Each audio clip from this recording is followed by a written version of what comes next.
अगर आपकी शादी को काफ़ी समय हो गया है और अभी तक अगर आपको संतान की प्राप्ति नहीं हुई है, आपने डॉक्टर को दिखाया है, आपने फुली चेकअप करा लिया है और डॉक्टर ने यही आपको बताया है कि आपके अंदर ऐसी कोई कमी नहीं है, आप पूरी तरीके से स्वस्थ हैं, शारीरिक दृष्टि से आप एकदम स्वस्थ हैं, आपको संतान की प्राप्ति हो सकती है, आपके शरीर में ऐसी कोई भी कमी नहीं है, ना ही आपके पति में ऐसी कोई कमी है जिसकी वजह से आपको संतान की प्राप्ति ना हो पाए, या फिर आपके घर में लगातार लड़कियां पैदा हो रही हैं, 3 से 4 लड़कियां हो गई हैं, आप चाहते हैं कि आपको एक पुत्र की प्राप्ति हो जाए। वैसे तो लड़का और लड़की में कोई भी भेद नहीं होता है, लड़का लड़की दोनों ही समान होते हैं, लेकिन उसके बावजूद भी जो शास्त्रों में बताया गया है कि एक पुत्र होना बहुत ज़रूरी है। अगर आपके घर में पहले से कन्याएं हैं तो पुत्र की प्राप्ति के लिए अगर आप चाह रखते हैं तो उसमें कोई गलत बात नहीं है। और हमारे जो घर के बुजुर्ग होते हैं उनका भी सपना होता है कि एक पुत्र की प्राप्ति हो जाए जिससे कि वंश की वृद्धि हो सके,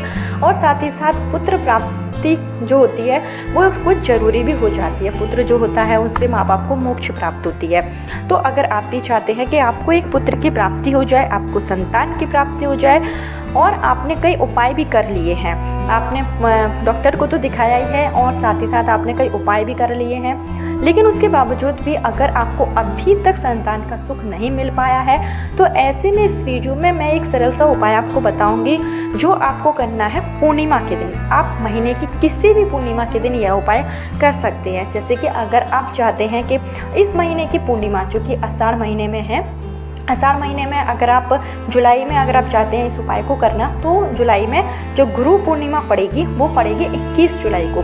21 जुलाई गुरु पूर्णिमा का जो दिन है वो बेहद ही शुभ दिन है। इस दिन सर्वार्थ सिद्धि योग भी पड़ रहा है। ऐसे में अगर आप यह उपाय कर लेते हैं तो निश्चित रूप से आपके जो ग्रह दोष होंगे जिसके कारण आपको संतान की प्राप्ति नहीं हो पा रही है, आप संतान सुख से वंचित है, तो ये जो दोष होते हैं वो समाप्त हो जाएंगे और निश्चित ही जल्दी से जल्दी आपको एक सुंदर से पुत्र की या फिर पुत्री की प्राप्ति हो जाएगी।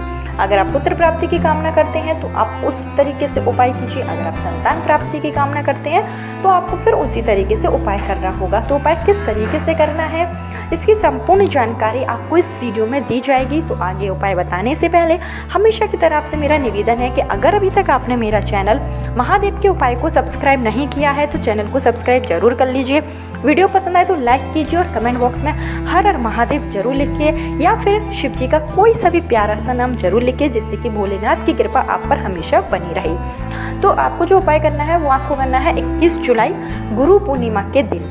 इनकेस अगर आप गुरु पूर्णिमा के दिन यह उपाय नहीं कर पाते हैं, वीडियो आप तक देर में पहुंचती है, आप किसी कारण से आपका उस दिन का उपाय छूट जाता है, तो फिर आप जो अगले महीने में जो सावन के महीने में पूर्णिमा आएगी आप उसमें भी यह उपाय कर सकते हैं। तो चलिए आपको बताते हैं कि किस तरीके से आपको जो है वो उपाय करना है। यह जो उपाय है वो उन लोगों के लिए भी है जिनका बार बार गर्भपात हो जाता है, गर्भ जो है नहीं ठहरता है, 3 महीने में या फिर 5 महीने में मिसकैरेज हो जाता है, बार बार अगर ऐसी स्थिति बनी हुई है, या फिर मासिक धर्म से संबंधित कोई परेशानी है तो उसके लिए भी आप यह उपाय कर सकते हैं। ये बहुत ही सरल उपाय है। अगर इसको पति पत्नी दोनों मिलकर करते हैं तो इसका जो रिजल्ट है वो बहुत जल्दी मिल जाता है, लेकिन किसी कारण से अगर पति नहीं कर सकता है तो पत्नी ही पूर्ण विश्वास और श्रद्धा के साथ इस उपाय को कर सकती है। तो आप गुरु पूर्णिमा के दिन यानी कि 21 जुलाई के दिन अगर उपाय कर रहे हैं तो उस दिन आपको सुबह ब्रह्म मुहूर्त में उठ जाना है, 5 से 6 के बीच में आपको उठ जाना है। उसके बाद में आपको स्नान आदि करके साफ सुथरे वस्त्र पहनना है। फिर इसके बाद में आपको क्या करना है कि अपने घर का जो पूजा स्थल होगा आपको एक घी का दीपक जलाना है, और जो भी देवी देवता को आप मानते हो, जिसका भी आपके मन में श्रद्धा हो, देवी हो, देवता हो, भोलेनाथ हो, जिसको भी आप मानते हो, तो उनसे आप हाथ जोड़कर प्रार्थना कीजिए कि मैं ये उपाय करने जा रहा हूँ या जा रही हूँ, इस उपाय में मुझे सफलता दें, थोड़ी सी अगर गलती हो जाए भूल चूक तो उसमें मुझे समय याचना दें। इस तरीके से आपको अपने इष्ट देवता से या फिर आप अपने कुल देवता से भी, जो भी आपके कुल देवता हो उनसे भी आप प्रार्थना कर सकते हैं।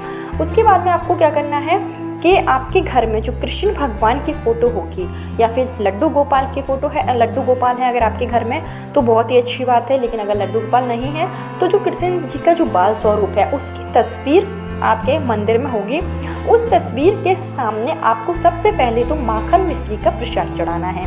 थोड़ा सा माखन ले लीजिए और उसमें आप मिश्री मिला लीजिए, ये प्रसाद आप चढ़ाइए। और आपको पारिजात के फूल जिसको हर श्रृंगार का फूल भी कहा जाता है, आप स्क्रीन में देख सकते हैं, इस तरीके का कुछ दिखाई देता है।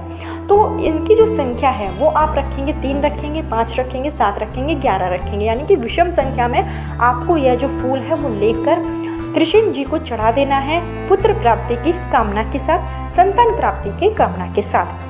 और इसके बाद में आप धूप बत्ती जला दीजिए, दियाबाती कर दीजिए, कृष्ण जी की जो भी मनपसंद चीज़ें हैं वो आप चढ़ा दीजिए। और साथ ही साथ आप गोपाल सहस्त्र नाम का पाठ जरूर कीजिए, जो इस तरीके से है। देवकी शुद्ध गोविंद वासुदेव जगपति देहि में तन्मय कृष्ण तौ में शरण गथा। इस तरीके से आपको इस मंत्र का 11 या फिर 21 बार जाप करना है। हर श्रृंगार के फूलों को आप अपने हाथों में लीजिएगा और इस मंत्र का आप जाप करते जाइए। जब मंत्र का जाप पूरा हो जाए तो ये जो फूल है वो आपको लड्डू गोपाल या कृष्ण जी की तस्वीर के सामने चरणों में चढ़ा देना है, पुत्र प्राप्ति या संतान प्राप्ति की कामना करते हुए।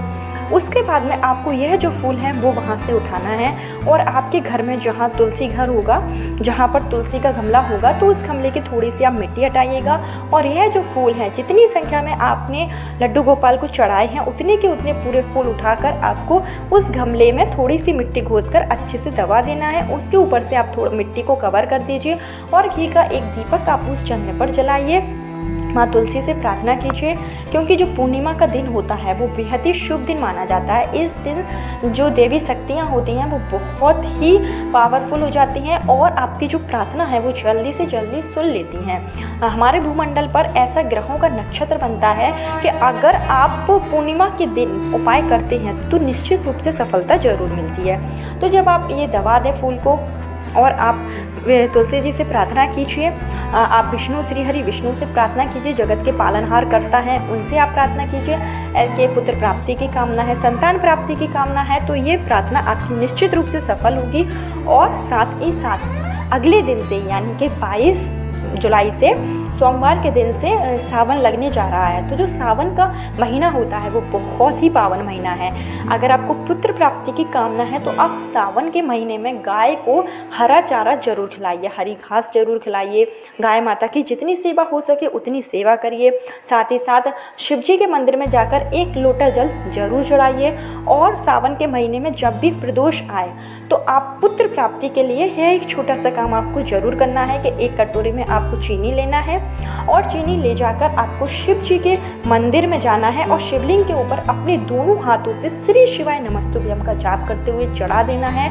पुत्र प्राप्ति की कामना करिए। ऐसा करने से निश्चित रूप से सावन का जो महीना है वो आपको पुत्र प्राप्ति का महीना ही होता है, तो आपको निश्चित रूप से संतान की प्राप्ति जरूर होगी। तो यह कुछ उपाय थे जिसको अगर आप कर लेते हैं, यह नियम का अगर आप पालन कर लेते हैं तो आपके घर में भी बच्चों की किलकारियाँ गूंजने लगेंगी और आपकी सोनी गोद जल्दी से जल्दी भर जाएगी। कल फिर मिलती हूँ नए वीडियो नए उपाय के साथ। अगर आपको मेरा वीडियो अच्छा लगा हो तो वीडियो को लाइक कीजिए, चैनल को सब्सक्राइब कीजिए। हर हर महादेव।